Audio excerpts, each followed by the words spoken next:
Today on our 2011 Chevrolet Silverado, we're going to be taking a look at and showing you how to install the CURT Class 3 Custom Fit Trailer Hitch Receiver, part number 13322.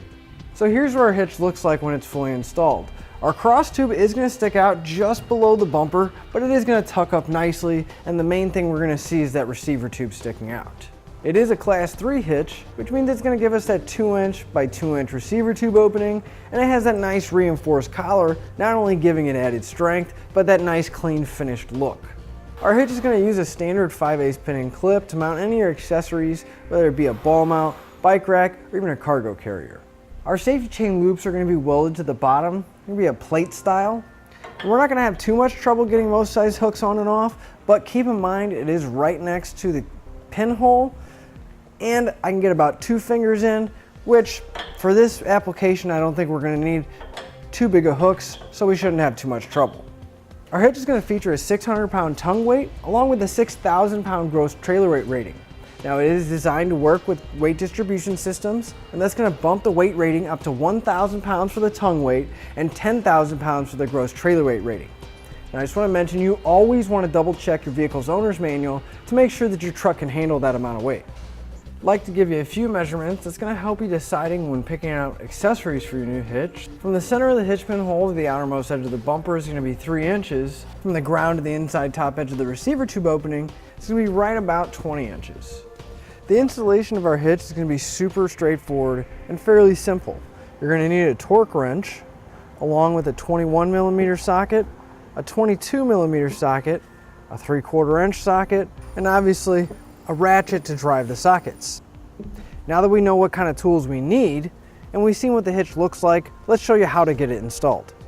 To begin our installation, you're going to want to remove your spare tire just for a little bit of headroom and make it a little bit easier to work with. Now if we come to our frame, on each side we're going to have 1 bolt that we're going to have to remove.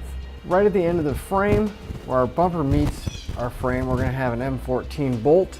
I'm actually going to take a little bit of penetrating oil and spray it down, help take it out. And we'll do that for the other side as well. We're going to be using a 21mm socket to remove that M14 bolt.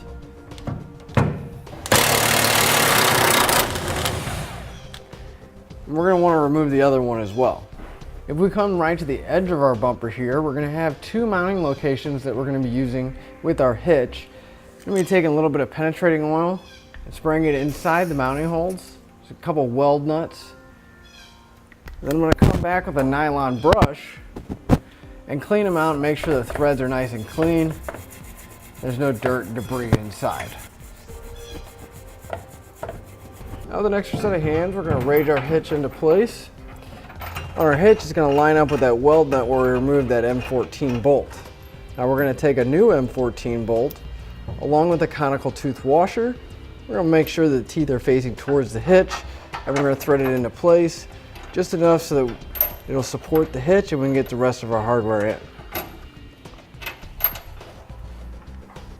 Now if we move further forward in our frame towards the cab, we're going to notice that our second mounting location in our hitch is going to line up with a hole in our frame.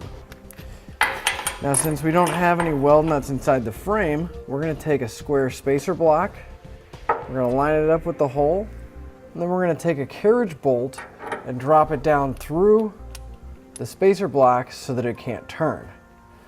And make everything drop down through our hitch. And we'll do that for the other side too.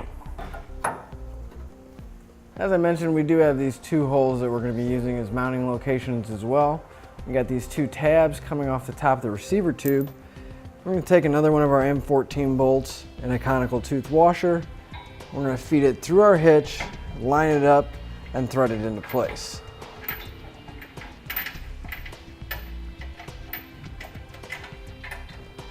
And we'll do that for the other side too. Now for our carriage bolts, we're going to be taking our flange nuts and be threading them in place. And that's what's going to be securing it back here. Go ahead and grab the other flange nut and put it on the other side. Now our new M14 bolts and flange nuts are going to be slightly different size heads on them. We're going to be using a 22mm socket to snug up our M14 bolts. You're going to want to repeat that for all your M14 bolts.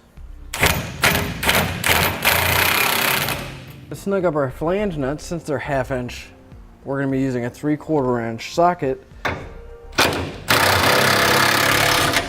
Just want to make sure you snug up both of them. So we're going to come back with that 22mm socket, and we're going to torque down all of our hardware to the specified amount in the instructions.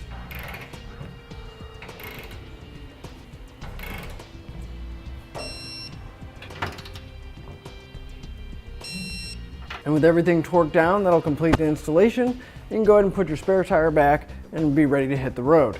That'll finish up your look at the CURT Class 3 Custom Fit Trailer Hitch Receiver, part number 13322 on our 2011 Chevrolet Silverado.